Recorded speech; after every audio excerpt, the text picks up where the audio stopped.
Hello folks, welcome to my channel review rowdy. I am your host and दोस्त कुशल नारसरिया। दोस्तों, आज मैं review करने वाला हूं ZEE5 पर रिलीज हुई मूवी दरबान का, starring Sharib Hashmi, Sharad Kelkar, Flora Saini and Harsh Chhaya in prominent roles. इस फिल्म की कहानी रविंद्रनाथ टैगोर जी की लिखी हुई एक शॉर्ट स्टोरी पर बेस्ड है और इसका पूरा प्लॉट सेटअप अर्ली 70s का है। इसमें यह दिखाया गया है कि हर्ष छाया धनबाद में एक बहुत ही बड़ी कोल माइन के मालिक हैं और अपने छोटे से बच्चे का ध्यान रखने के लिए वो बिहार के एक लोकल गांव से रायचरण नाम के एक लड़के को ले आते हैं। रायचरण भी 10-12 साल का ही है। वो हर्ष के बेटे का ध्यान रखता है। सालों साल इनकी बॉन्डिंग डेवलप होती है। दोनों ऑलमोस्ट साथ साथ ही बड़े होते हैं और एक सिचुएशन ऐसी आती है जब हर्ष को अपना सारा बिजनेस, अपना सारा घर बार सब कुछ बेच के अपना धनबाद से बेस शिफ्ट करना पड़ता है। यहीं पर डिस्कनेक्ट आ जाता है। हर्ष के बेटे और शारिब यहाँ पे अलग हो जाते हैं और सालों बाद जब हर्ष का बेटा बड़ा होता है, उसके रोल में है शरद केलकर। शरद केलकर वापस शारिब हाशमी को उसके गांव में ढूंढने जाता है और उसे वापस as a house helper, as a servant वो अपॉइंट कर लेता है अपने ही घर में, शरद के खुद के बेटे का ध्यान रखने के लिए। सो ये जनरेशन, दो जनरेशन की कहानी जो साथ में चलती है। शारिब हाशमी हर्ष छाया का भी ध्यान रखते थे, उनके बेटे का भी ध्यान रखते थे और अब वो शरद केलकर के बेटे के ध्यान रखने के लिए भी उनके साथ रहते हैं, उनके पास आ गए हैं। कहानी में सब कुछ हंकी डोरी चल रहा होता है टिल द टाइम एक दिन शारिब शरद के बेटे को घुमाने के लिए बाहर ले जाते हैं और उनका बेटा गुम हो जाता है। यहीं पे कहानी में कई सारे ट्विस्ट एंड टर्न्स आने शुरू होते हैं और अगर आप इसका प्लॉट सेटअप देखोगे as a viewer, as an audience, आपको इस फिल्म का ट्रीटमेंट कहीं ना कहीं थोड़ा सा आउटडेटेड लग सकता है। मेनली बिकॉज एक तो रविंद्रनाथ टैगोर जी की लिखी हुई कहानी है, ऊपर से प्लॉट सेटअप 1970s का है, तो उस टाइम पर ह्यूमन वैल्यूज को, ऑनेस्टी को, रिस्पेक्ट को बहुत ज्यादा तवज्जो दी जाती थी। लोग मॉरल प्रिंसिपल्स के ऊपर चलते थे। कंपटीशन इतना नहीं था, लोग मटेरियलिस्टिक इतने नहीं थे, कोई भी आदमी किसी को उसकी जेब के हिसाब से नहीं आका करता था।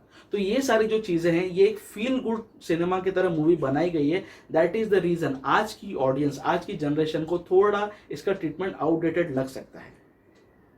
But considering the first 30 minutes of the movie, जब पिक्चर में कहानी बिल्ड हो रही होती है, हर्ष छाया को ओवरऑल प्लॉट सेटअप दिखाया गया होता है, कैसे उसका बिजनेस फंक्शन करता है, कैसे उसकी दिवालिया निकलने पे चीज आ जाती है, ये जो पूरा पार्ट दिखाया स्टार्टिंग के 15 से 20 मिनट, कहानी थोड़ी स्लो लगती है बिल्डअप होने में। But after that Sharad Kelkar की एंट्री के बाद से the movie is simply outstanding.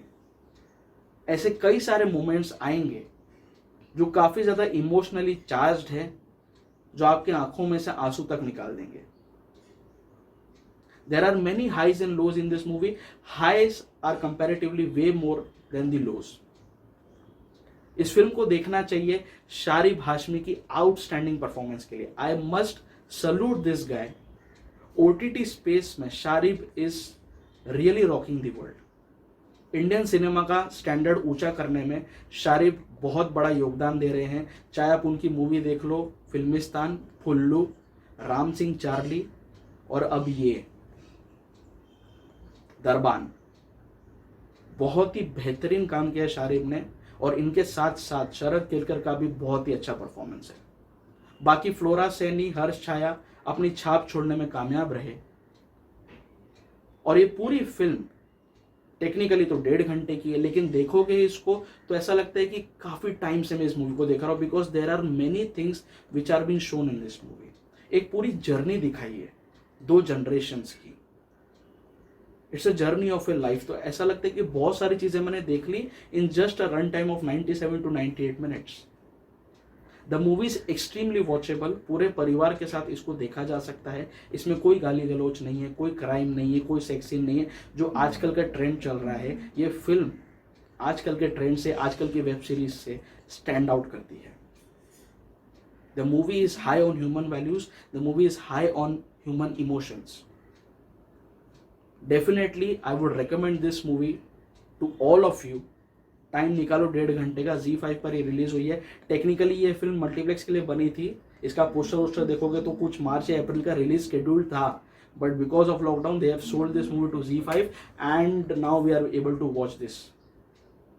सो बहुत अच्छा लगा मुझे इसका कंटेंट बहुत पसंद आया। सभी के लिए ये मूवी है, ज़रूर देखने लायक है। आगे जाके क्या होता है, स्पेशली इसका जो एंडिंग है, इसका जो क्लाइमैक्स है, that will keep you perplexed. आप ये एक्सपेक्ट ही नहीं करोगे। मैं खुद शॉक था कि फिल्म कहाँ से चालू हुई और कहाँ जाके खत्म हुई।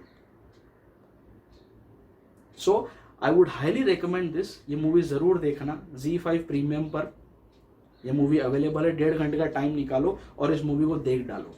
माई rowdy rating for Darbaan, which is a ZEE5 original movie, will be 4 out of 5. I highly recommend this for a very good and decent watch. सो आपको दरबान पे मेरा रिव्यू कैसा लगा, प्लीज़ नीचे कमेंट बॉक्स में ज़रूर मेंशन करना।